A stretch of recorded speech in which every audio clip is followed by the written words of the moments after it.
Hello dear friends. तो आज के वीडियो में बहुत एक इम्पॉर्टेंट पॉइंट डिस्कस होने वाला है लो बैक पेन के बारे में।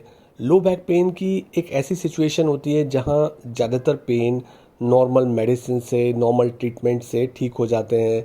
डॉक्टर्स एंटी इन्फ्लेमेटरी मेडिसिन देते हैं। Anti inflammatory medicine, muscle relaxant, थोड़ी सी सिकाई और थोड़े बहुत ऑइंटमेंट लगाने से ज़्यादातर पेन की कंडीशंस ठीक हो जाती हैं। कुछ एक वीक में, कुछ कुछ हफ्तों के अंदर थोड़ी बहुत फिज़िकल थेरेपी यानी फिजियोथेरेपी। तो इन सब चीज़ों से नॉर्मल बैक पेन मैक्सिमम ठीक हो जाते हैं। आज की डेट में विटामिन डी की डेफिशिएंसी एक बहुत बड़ा कारण है। लाइफ स्टाइल की आप घंटों तक बैठ के टेबल चेयर पे काम करते हैं, उससे यानी दोनों चीज़ें मिल जाए, विटामिन डी की डेफिशिएंसी और आपका बैठने का काम हो, तो वो बहुत ही कॉमन बैक पेन की कंडीशन है आज के दिन के अंदर। तो ये सारी कंडीशन तो ठीक हो जाती हैं, पर ये वीडियो उन लोगों के लिए है जिनको बैक पेन हो रहा है और वो इसे एक साधारण बैक पेन समझ के चल रहे हैं। जबकि कुछ बैक पेन ऐसे होते हैं जो बहुत कॉम्प्लिकेटेड होते हैं, जहां हमें ध्यान देने की ज़रूरत होती है, बेटर इन्वेस्टिगेशंस और एक्सटेंसिव क्लिनिकल एग्जामिनेशन की ज़रूरत पड़ती है, ज़्यादा थॉरो टेस्ट कराने की ज़रूरत पड़ती है, क्योंकि ये बहुत सीरियस बीमारी के कारण भी हो सकते हैं। हमने इस बात को पहले भी एक वीडियो में डिस्कशन किया था। 3 टी होते हैं जब हमें थोड़ा सा थॉरो इन्वेस्टिगेशन करना चाहिए। पहला टी होता है ट्रॉमा। पेशेंट को अगर किसी तरीके की इंजरी हुई है, चोट लगी है, तो उस समय हमें एक्सरे कराना चाहिए, ज़रूरत पड़े तो एमआरआई कराना चाहिए और ज़रूरत रेलिवेंट ब्लड टेस्ट कराने चाहिए।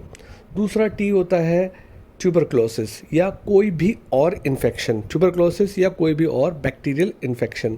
तो वहाँ पे इन्फेक्शन के टेस्ट जो होते हैं, जैसे सीबीसी में हम टोटल ल्यूकोसाइट काउंट देखते हैं, ईएसआर कराते हैं, सेडिमेंटेशन रेट जिसे बोलते हैं, उसके अलावा सी रिएक्टिव प्रोटीन देखते हैं। तो ये सब इन्फ्लेमेशन या इन्फेक्शन के साइंस को बताने वाले टेस्ट होते हैं, जिससे हमें काफ़ी आइडिया लग जाता है कि इस पेशेंट को इन्फेक्शन किस तरीके का है। साथ में फीवर की हिस्ट्री का मिलना थोड़ा इसके साथ और जुड़ जाता है। तो ये वाली साइड जो होती है, इनको भी हमें इन्वेस्टिगेट करना होता है। तीसरा टी जो होता है वो होता है ट्यूमर का। ट्यूमर का मतलब है कि बहुत सारे लोग जो 50 के ज़्यादा की एज होती है या मिडिल एज में भी, जिनको पहले कोई ट्यूमर बॉडी में रहा हो, तो जब वो ट्यूमर रहता है तो कई बार उस ट्यूमर से छोटे पार्टिकल्स छूट के दूसरे पार्ट में जाते हैं। स्पाइन उनमें से एक बहुत ही कॉमन रीज़न है। तो अगर वो प्राइमरी ट्यूमर से कोई निकलकर ट्यूमर ब्लड के थ्रू स्पाइन में चला गया, तो ऐसे पेशेंट को भी स्पाइन के अंदर पेन होता है। तो ये सिचुएशंस काफ़ी सीरियस सिचुएशंस होती हैं। तो इनमें कुछ हद तक तो ऐसे ही पता लग जाता है कि प्राइमरी ट्यूमर पेशेंट को पहले रहा है, तो हम शक कर सकते हैं, वेट लॉस की हिस्ट्री से शक कर सकते हैं। पर अगर पहली बार ही डायरेक्ट ही कोई ट्यूमर अगर स्पाइन के अंदर होता है, तो उसके लिए भी अलग अलग कंडीशंस होती हैं, जैसे वेट लॉस होने की कंडीशन, फीवर की कंडीशन।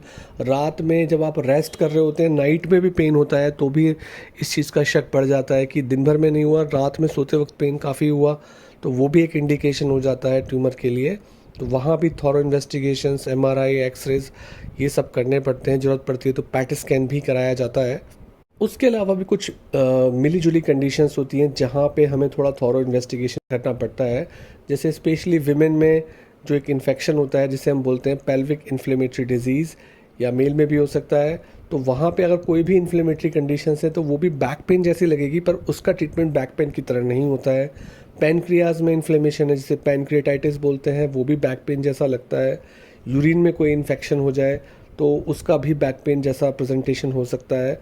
उसके अलावा अगर किडनी के अंदर कोई ट्यूमर है या किडनी के अंदर कोई ऐसी सिचुएशन है, जैसे स्टोन हो सकते हैं, रीनल स्टोन हो सकते हैं, ब्लैडर स्टोन हो सकते हैं, तो उनसे भी पेन होता है। सिमिलरली जो बिलियरी डक्ट होती है वहाँ भी स्टोन होंगे तो उनका पेन भी बैक पेन की जैसा दिखता है। एक और रेयर कंडीशन होती है जिसे बोलते हैं एब्डोमिनल एनेरिज्म, यानी कि जो नॉर्मल ब्लड वेसल्स होती है उसका साइज़ अगर बहुत ज़्यादा एक्सपेंड हो जाता है किसी भी रीज़न की वजह से, वीकनेस की वजह से, तो वो भी बैक पेन जैसी लगती है, बट वो बैक पेन नहीं होती है। तो ये सिचुएशंस जो हैं, इनको ध्यान में रखते हुए कई बार चीज़ों को इवैल्यूएट किया जाता है। सारे back pain simple back pain नहीं होते हैं।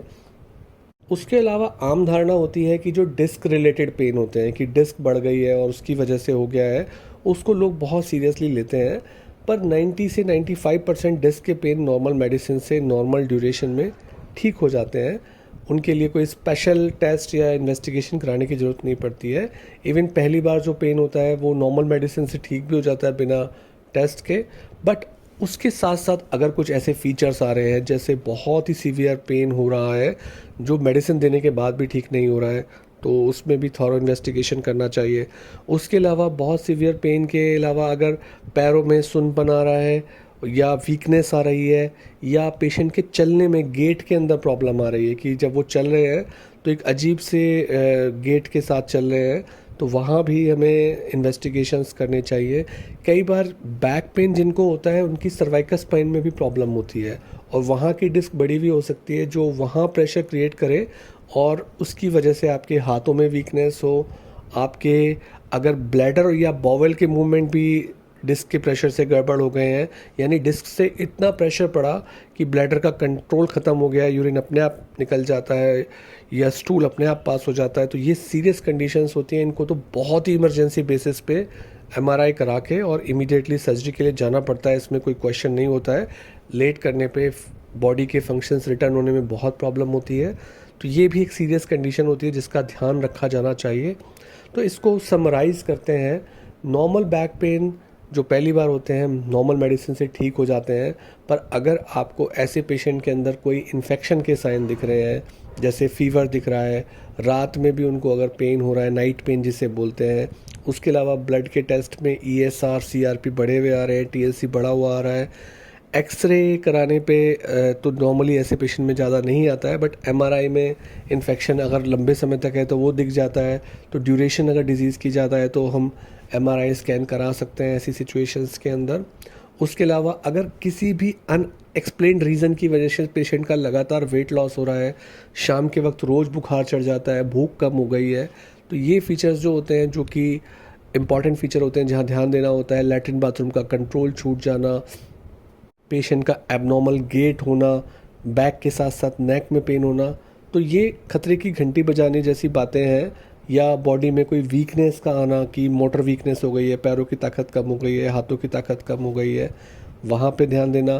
सुन्नपन रहना जो कि मेडिसिन देने के बाद भी ठीक नहीं होना, तो ये सिचुएशंस हैं जिन्हें आसानी से आप नेगलेक्ट नहीं कर सकते हैं और आपको भी और आपके केयर टेकर डॉक्टर को भी इसको काफ़ी सीरियसली लेना चाहिए, तभी इन कंडीशंस को पता लगाया जा सकता है। ऑब्वियसली बहुत सारे टेस्टिंग करानी पड़ सकती हैं डिपेंडिंग अपॉन कि पहले पेशेंट की एक डिटेल्ड हिस्ट्री लेनी चाहिए जिसके अंदर सारी बातें जब पूछी जाएंगी तो कई बार आपके जो शक हैं वो कुछ ही क्षेत्र में रह जाते हैं जिनमें फिर आप टेस्ट कराते हैं तो उस बीमारी को पकड़ने के चांसेस ज़्यादा अच्छे रहते हैं। और अगर शुरुआत में ही इस पे शक किया जाए और पकड़ लिया जाए तो बहुत सारी सीरियस बीमारियां बहुत ही अच्छे तरीके से हैंडल की जा सकती हैं और पेशेंट को काफ़ी अच्छा बेनिफिट मिल सकता है। Thank you.